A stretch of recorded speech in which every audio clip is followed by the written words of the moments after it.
Hello, everybody. Welcome to Remember Who You Truly Are. I'm very happy today. Every episode is a special episode, and this episode is very special because we have with us Kyriacos Markides and very his books, I have to say, for me, and I'm going to give you a bit of an overview of who he is and what he does. I spent a summer reading your books, and after reading these amazing books, I felt in my heart I have to send an email and I have to connect and say how wonderful they are and what they have giving, what they're giving, what they gave to me, right? And I'm sure what they're giving to so many other people. Welcome, Kyriacos. Thank you. Kyriacos. So let me give you a bit of information about the bio. So Kyriacos Markides is a professor of sociology at the University of Maine and author of 9 books published by leading publishers in the United States and the UK. 7 of his books, including his last trilogy, The Mountain of Silence, Gifts of the Desert, and Inner River, are on Christian healers, mystics, spiritual guides, and elders. His first trilogy on the Magus of Strovolos is required reading for certification for the American Holistic Nurses Association. His books have been translated and published in 14 other countries and languages. He has given regular lectures and workshops around the United States, Canada, and overseas, and appeared on national and international television and radio programs. Professor Markides is the recipient in 2002 of the Best Professor Award in Arts and Sciences at the University of Maine, and he was awarded in 2006 Presidential Research and Creative Achievement Award of the same university. He has been involved with the inauguration of the Office of Alternative Therapies at the National Institutes of Health and was visiting professor at Boston University in the program Culture, Religion, and World Affairs.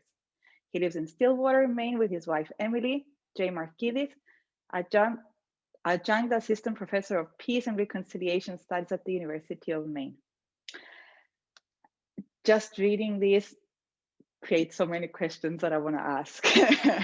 But first of all, I want to say thank you for being with us and for being here to share and to take our questions. Well, thank you, Agathi, for this positive introduction. Thank you. I have to say the fact that we're both of our origins from Cyprus made it a bit easier for me to feel like, there's something to talk about and start connecting from. But what was the first thought that I had? And I think it's very interesting. Is you have a very strong academic background, right? You've been a professor, I understand, until very, very recently at the University of Maine.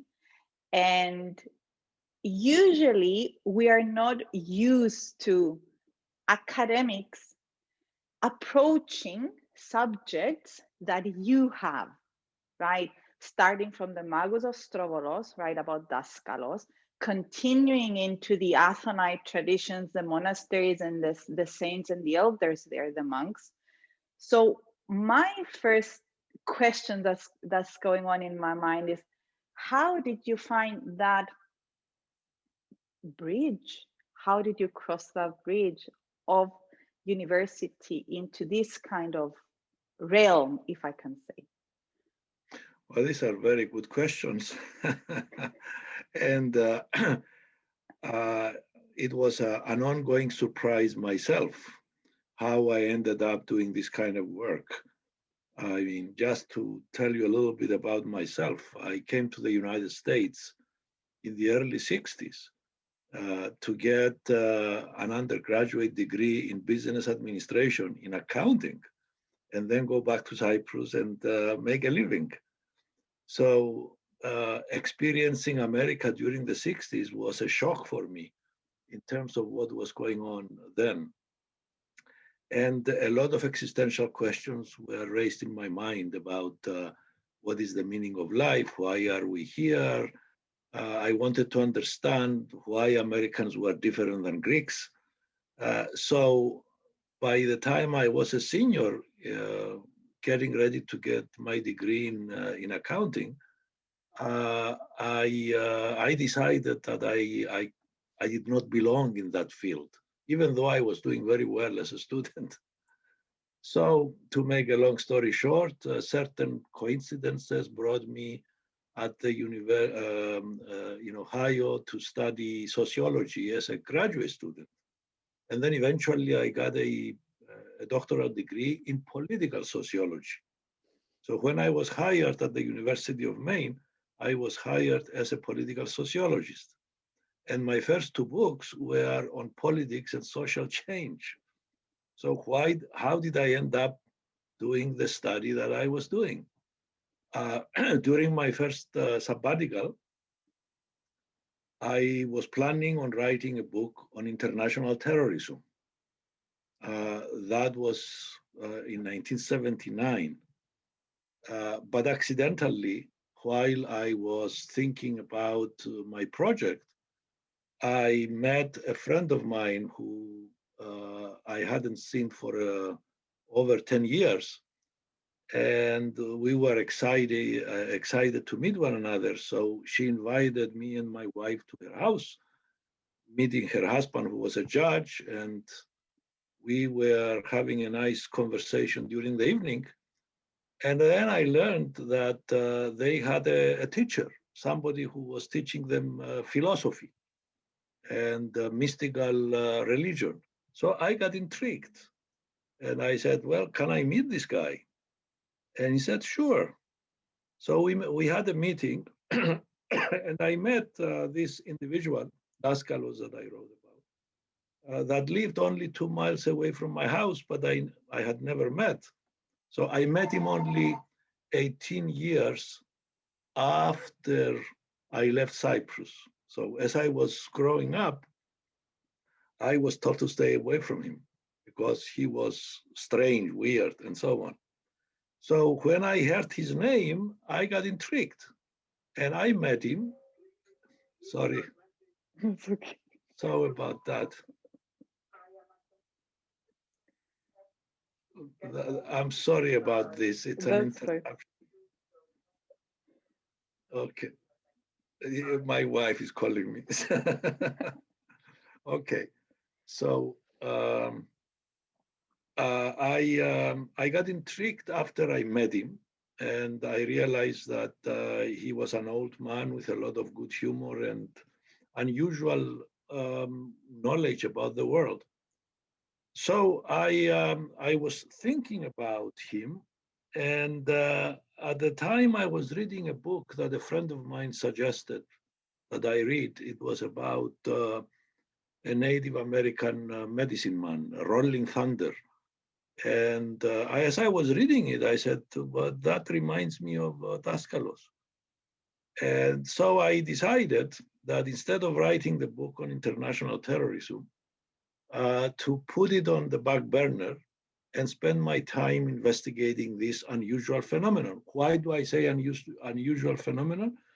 Because of his knowledge about mystical philosophy and also his reputed unusual healing abilities.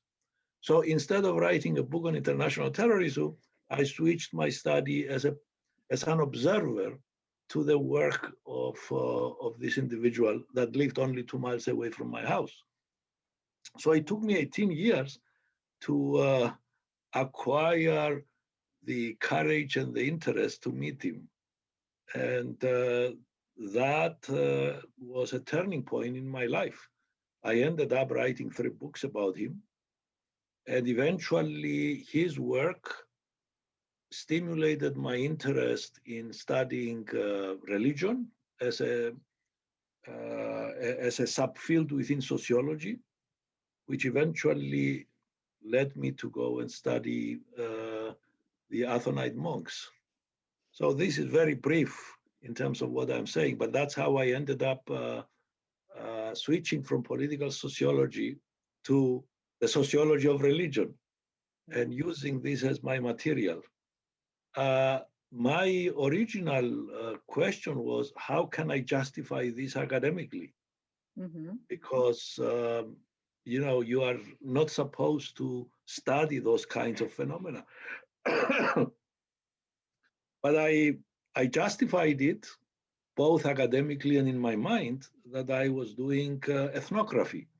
I was the investigator, I was the social anthropologist that enters into a very strange cultural milieu and studying it. And that's what I did. I got permission to do the study from this individual. And I spent my 9 months during my sabbatical studying him. And these 9 months ended up being 10 years, on and off, summers and so on. So that's how the 3 books were written. The How first was it? trilogy.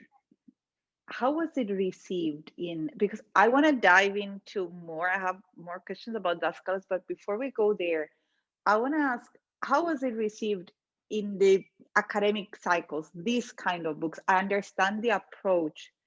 Was it? Do you think that there is more openness now into the academic field about this kind of phenomena or things that cannot be explained by science yet? Well, yes, but when I started, there was not that kind of openness that I see emerging in the last few decades.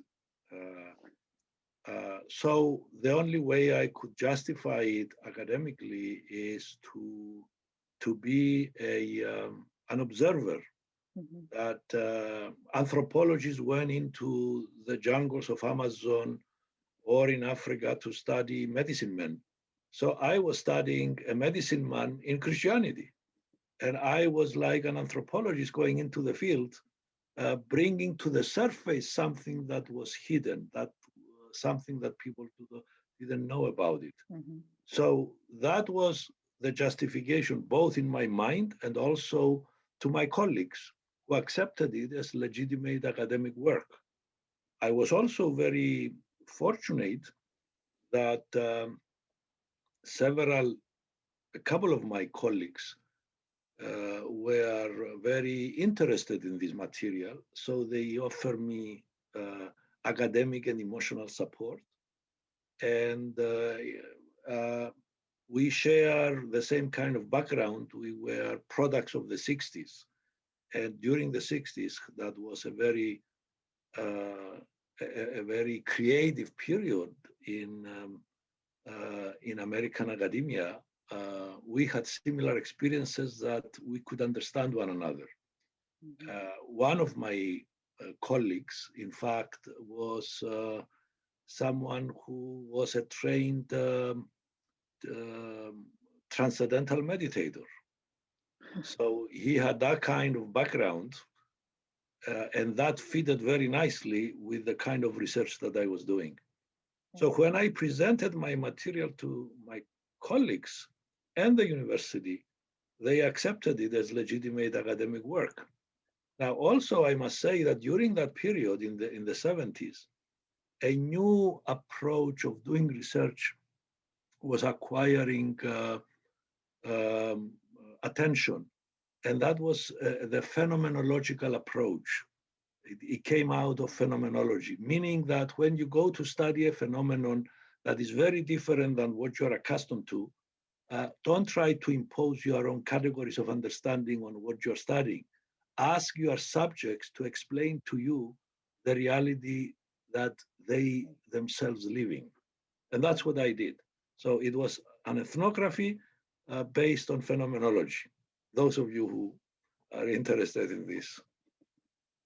At the same time, I must say that what I encountered in the field affected me personally, but we'll come to that later. It's I have to say it's interesting, and not just interesting. Like I have reading the book, right? Reading the Magus of Strovolos, for example, because of the way that you write, I felt when I was reading it that I was there, right? So I felt all these scenes, surrounding, and it just transfers you into a different kind of reality. So what I wonder, 10 years spending near Daskalos, right? And the circles that were around him, the students and everybody, all these small circles that he was creating, right, with the researchers of truth. What would you say was the things that remained in you from that experience? What was that, those moments that are still very vivid in your memory?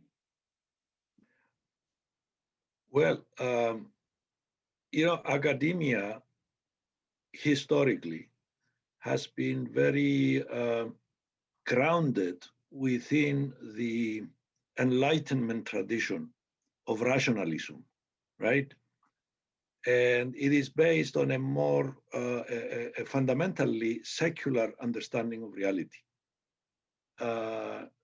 And that reality is what we can tap with our senses and our scientific instruments, right?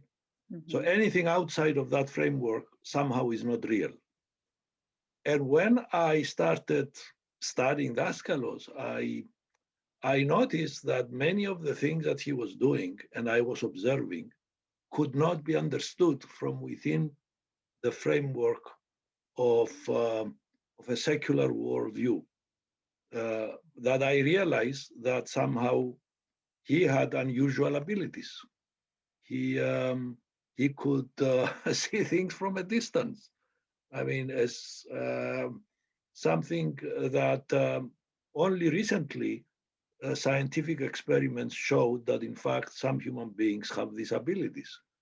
That we are not just a skin encapsulated ego, as Alan Watts, I believe, said it. That we are more than just our physical body. Just to give you an example, when my first book came out, The Magus of Strovolos, somebody from New York contacted me asking if I could take a picture to Daskalos and see if he can identify what the problems of his wife were, because the doctors could not identify the source of her physical ailments, okay? So I said, sure, I'll take the picture. I'm going to Cyprus this summer and I can take the picture. So I take the picture to him. He closes his eyes, rubs the picture, and he said, the problems of this woman are in her teeth. And he should go to a dentist and take all her teeth out because they're infected. And she should put 10 dentures. I said, are you telling me to write to these people in New York that this guy in Cyprus tells them to go and take care of your teeth? I thought the whole thing was absurd. He said, do as I tell you. So I wrote the letter and I forgot about it. So I come back to Maine and one day I get a phone call after about a month. And he said, do you remember this case and so on? I said, yes, I do remember it. He said, when we got your letter, we thought it was nonsense and we threw it away. I said, I don't blame you. But he said, you don't understand. After a few days, my wife's teeth literally exploded and infectious pus was dripping from the holes. So we went to the dentist and her whole gums were infected, and that's the source of her problems. The local New York doctors could not identify that. So she took care of her teeth and her symptoms went away. And my question is, how on earth, what is the probability that some old man in Cyprus would look at the picture and find out and hit this right on the mark? So that was one example of his unusual abilities, or used to see things from a distance. I had so many experiences with him, or a woman who.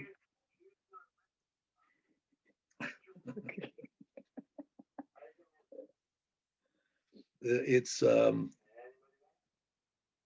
sorry about it, but that's what happens to you when you are not at your office. That's so. The The woman had all kinds of problems with her spine. She went to the doctors, told her that she had to live with it. She went to Israel. The doctors at the university there told her that she had a broken spine, or her vertebrae were moving. So somebody who knew that I was doing this research said, "Why don't you take this healer that you are studying to see if he can help?" So I asked him. He said, "Let's go." So I took him there, and in 45 minutes she was on her feet.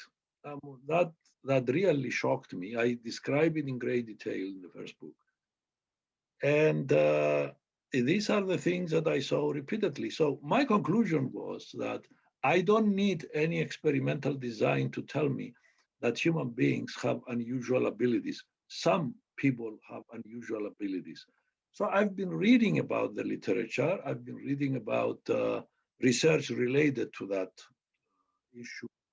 And I have no doubt right now that human beings have hidden within themselves extraordinary abilities, but only a few of us bring them to the surface.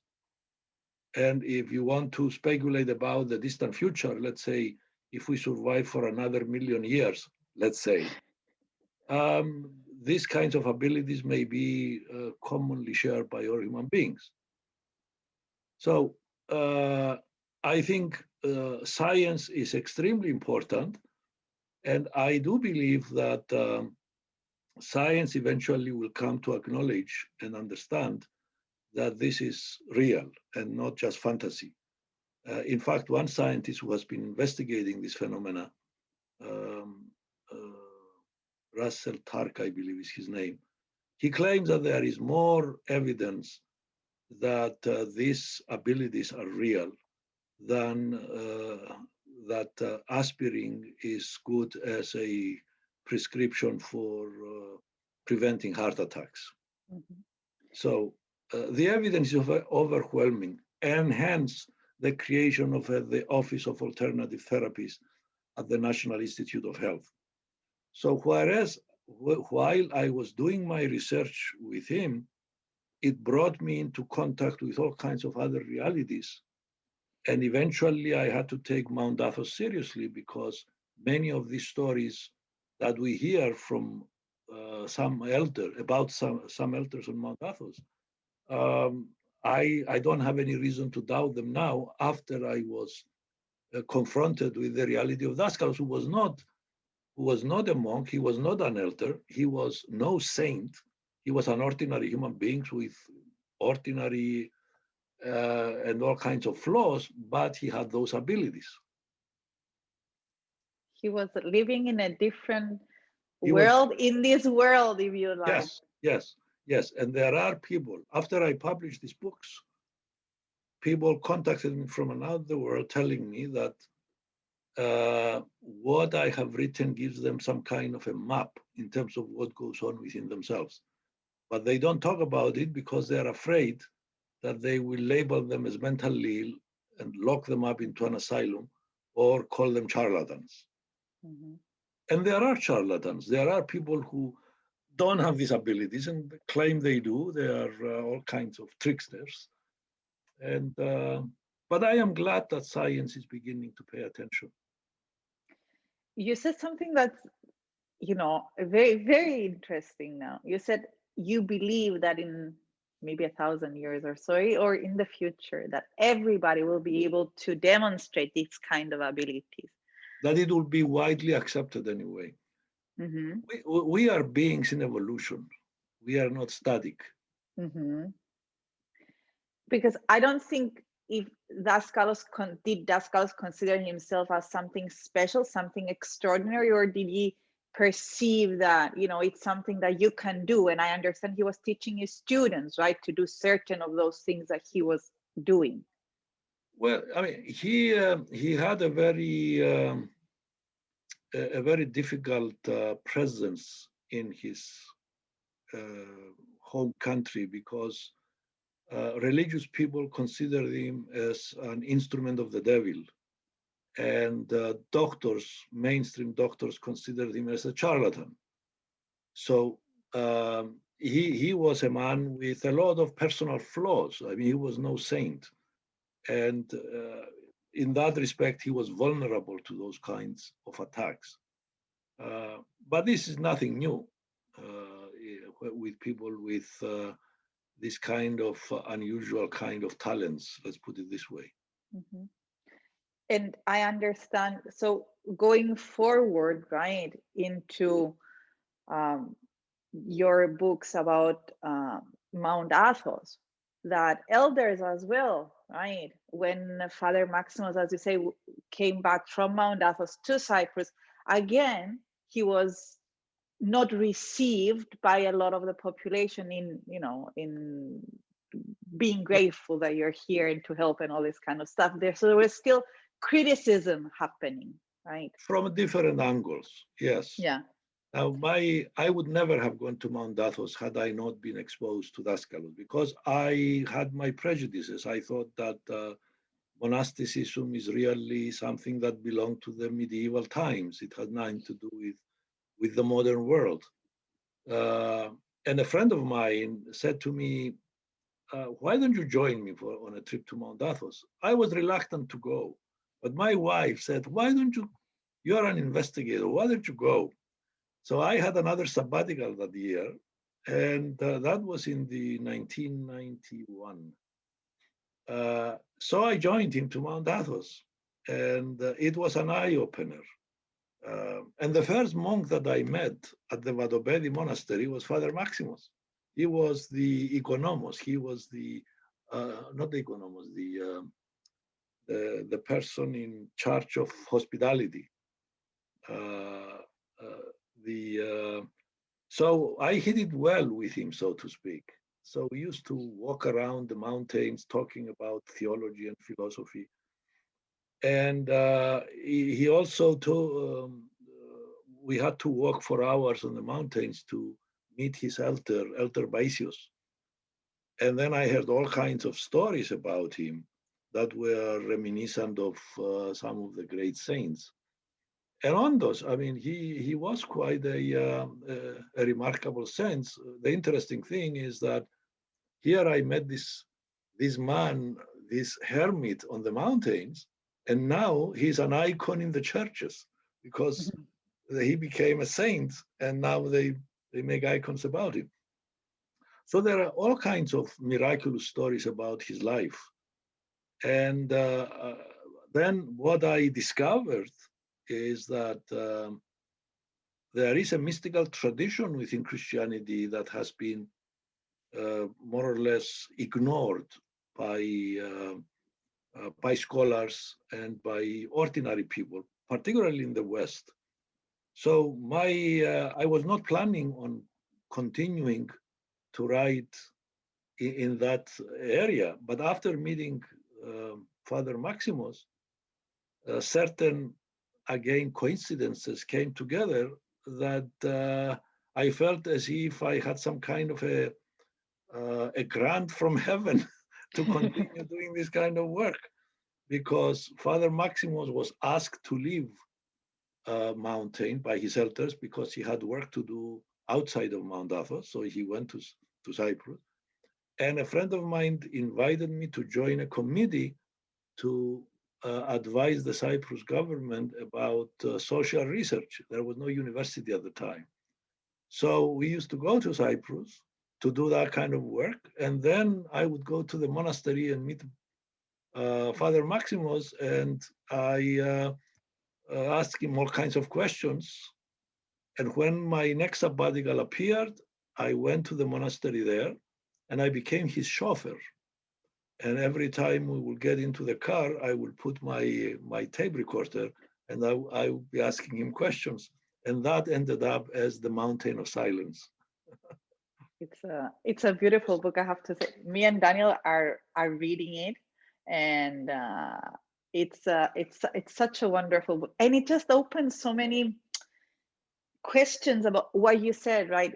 Most of the people don't know about this mystical, right, mysticism that exists in Christianity, in Orthodoxy, on the Mount Athos, right? So I think there is a point in the book where you compare it with, you know, the Tibetan traditions, with so many old traditions, right, that are maybe slowly becoming more accepted from people around the world, people you have, practicing now ancient traditions of that kind.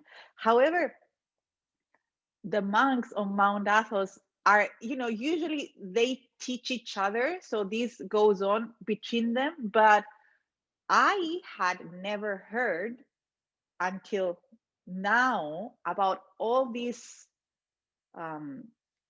techniques that they are doing, right? Even the philosophy, the idea behind, the perception behind everything that's happening. And there is a point in your book where Father Maximus, and I want to find it, just a moment. He speaks about the heart. And I think it's so interesting. He says that the heart is the existential foundation, right, of a person. That is the center of psychonoetic powers, the center of beingness and of our personhood. And there are so many other traditions around the world that they speak about the heart and how that is the center. So diving into these traditions, into this understanding, having such a close interaction, right, with people not that they know of, but actually practicing, actually have connected with God, right? Actually have the experience of God. How did that change? How did you perceive that? How did that create, help you enter into this kind of reality of this kind of tradition? Well, even before I met Daskalos, as a result of the presence of my colleague in the department who was into Eastern religions and the teaching of Maharishi Yogi, I didn't even know what meditation was at the time. So he introduced me into meditation, and we started meditating with my wife. So that brought me into contact with Eastern religions. And I was fascinated with Hinduism, with Buddhism, with Native American spirituality. All of these things was a preparation for me to take Daskalos seriously when I first met him, right? And later on, when I went to Mount Athos, what I was surprised is to find there a mystical Christian tradition that I thought could not exist within Christianity. I thought that a mystical way of looking at the world can be found only in the Himalayas or in the ashrams of India. And I told my friend the first time that I went to Mount Athos, my God, I said, this is the Christian Tibet. In terms of many of the practices that they do, even though they are very, if you tell that to most of the monks of Mount Athos that they have similarities with, they would be very upset. But that's all right. Just to give you one example, how some of the theological concepts are also very interesting. In Taoism, there is the notion that the Tao that can be named is not the real Tao, right? Well, in Christianity, Evagrius of Ponticus is quoted all the time with the statement, the God that can be named is not the real God. So change the word and it's the identity, the same kind of teaching. So we have within Christianity, particularly in Orthodoxy, a mystical tradition that is right there awaiting to be discovered. With India and Hinduism, the mystical traditions are at the surface and they are easily accessible. Within Christianity, they have gone underground, many of them, and therefore they are there. And what I see the basic contribution of the modern secular age of multiculturalism and tolerance of different views and modern democracy is precisely to allow this spiritual traditions to come to the surface instead of just burning people on the stake for having mystical worldviews. So I was fascinated, and that's why I spent another 10 years writing 4 more books around that topic. So my project on international terrorism remained in the back burner because all of my interest was consumed by studying this extraordinary material. So the kind of people that I've met as a result gives me a lot of hope for the future, because I believe there is an awakening. It's a silent awakening that is coming around. And I would agree with a French philosopher, I think his name was Henry, forgot his name, who claimed that the 21st century will either become spiritual, or it will not be. In other words, we have to bring spirituality and science together if we are to survive as a species in the long run. And people like Father Maximus and other great sages that we mentioned are the avant-garde of this transformation. But I do believe that also science needs to get involved and open up its paradigms and expand them, rather than be stranded within a kind of materialistic understanding of reality. There is a kind of what I believe it was Chopra who said, use that term, a materialist superstition that is still dominant, but not as strong as before. Now I can speak about these things more openly in academia. I could not have done that 30 years ago.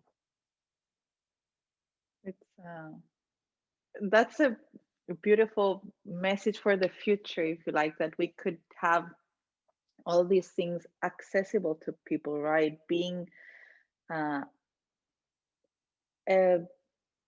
normality, if you like, rather than, people.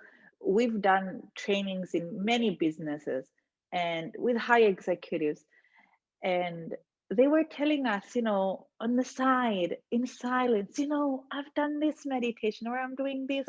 So it's something that people, especially people that are in certain positions, right, they don't share because they feel that they're going to be, taken maybe in a wrong way and all this kind of stuff. So it's very nice to hear also from your perspective and from your experience that you do see this change and this openness into it, into people becoming more open. And I think what's also very important today, with everything that's going on and with the difficulties that are going on, right?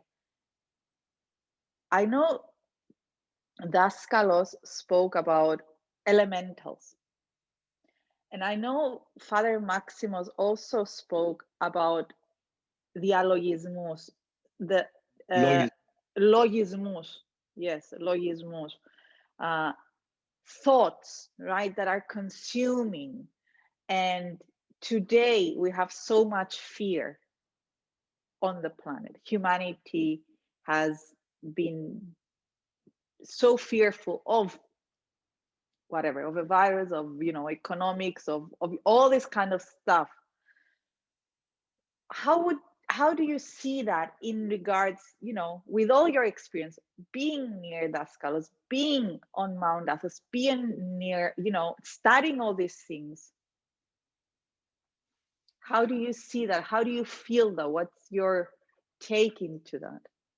Well, when you are, I do not have any mystical experiences that I write about of people who have them. I have just things that everybody has them. But the worldview that comes from this kind of preoccupation diminishes the amount of fear that people have in their hearts, that there is nothing to fear. literally, that we are on this planet temporarily to get experiences and grow spiritually. And nothing in the world that is happening it's haphazard and accidental. That there is a deeper meaning that defies our rational understanding, and that the universe at its very heart is good. That was the question that Einstein asked. Is the universe friendly? Right? Um, and the answer that comes from these great traditions, both East and West, is that indeed the universe is friendly and there is nothing to fear about. Uh, there is not a single spiritual elder on Mount Athos who has fear in his heart. From my exposure to all these great spiritual elders and eldresses, what you feel in their presence is a certain kind of peace and reassurance that the universe is friendly, everything is ultimately good, and not to be afraid about anything. And once you remove that fear from your heart, then you see the world through different lenses. Yes, of course, we are afraid about this and that, but not to have the kind of existential fear that leads people to paralysis, to panic, to suicide. So we are fortunate to live at a time that this kind of wisdom is present in paperbacks. Mm-hmm. You can read about them. In earlier times, you had to join groups underground with threats of persecution and even execution. So we live at a time when the great wisdom of life is coming to the surface from all angles. And all we have to do is just to devote some time studying, particularly now that we are all locked up. I heard, for example, that in Greece, there were two businesses that did well right before the country was ready to lock up again. One was grocery stores, and the other were bookstores, so that people can read. Yeah. So we are fortunately to live in these interesting times, in spite of their difficulties. It's all this is an opportunity for us to go deeper and find, the truth. I like, so Father Maximo says, and I think that's also nice, that is beyond the, can I say, dogma sometimes. Like, it's so open. In a way, he said something very that remained in my mind, right? He said, we're all here, to experience God, right? That's the only purpose that we are here. And that doesn't have, bad and good and all this kind of stuff, but that's the purpose of our existence on this planet. And the first illness of the heart, which I also found it strange, is ignorance, which is the heart's ignorance of God, not having the experience of God. Yeah. Well, this is something that Socrates said it in different ways, such as people who know cannot do evil, but to know what? To be in contact with the divine, exactly. Basically. Yeah. So yes. So nothing that happens to us is accidental. So Father Maximus would say, whatever comes to you, positive or negative, use it for spiritual advance. If it is positive, don't get it over your head. For example, you become successful and then you think you are special and you act in an egotistical way. If something terrible happens to you or bad, again, use it as an exercise for your spiritual growth. Just like the marathon runner who needs to learn how to run the marathon, even though it has to go through a lot of painful experiences until you get there. So life is a school. And when you say to know God means that we are here to learn and to love, two things. We are here to learn how to love our fellow human beings and God. In other words, to expand our capacity for love because God is love. And second, to know, to learn. That's why we have the curiosity to learn things, because we are in this process of continuous learning and spiritually advancing. That's why we're here. That's beautiful. Very, very nice. Are you still connected, or do you still go to Mount Athos? Do you still have connections with the monks there, or? It's far away, and particularly during pandemics, you don't go there. I know. I go to Cyprus normally every summer, and I visit my friends and also go to the monasteries and see Father Maximus and others. So it's not only visiting home, but also recharging my spiritual batteries. That's one of the questions I had. How did you feel? Do you still? So I know from the book you said you stayed in the monastery, right? So you were practicing. You were waking up with all the monks at 3:30 in the morning, doing the prayers and doing their whole lifestyle. How did you feel about that? What changed, if something changed, right? Well, while you are there, you become so conditioned that you feel this is fine. This is the way to live. So I was not a frequent church goer like most people, but now I find that there is great wealth in the Orthodox liturgy, spiritual wealth. And furthermore, we were very lucky here in Bangor, Maine, that a good friend of mine, who is also a professor of psychology and is the son of a priest from Thessaloniki. So he's a good chanter. So he trained us to chant in church, and it's quite an experience to do chanting, particularly during Holy Week. So yeah, that is part of whatever practice you might put, meaning to be with others, not just only by yourself and doing spiritual work, but also to attend group kind of activities that relate to spirituality. In this case, in the Orthodox Church that I grew up in. That's beautiful.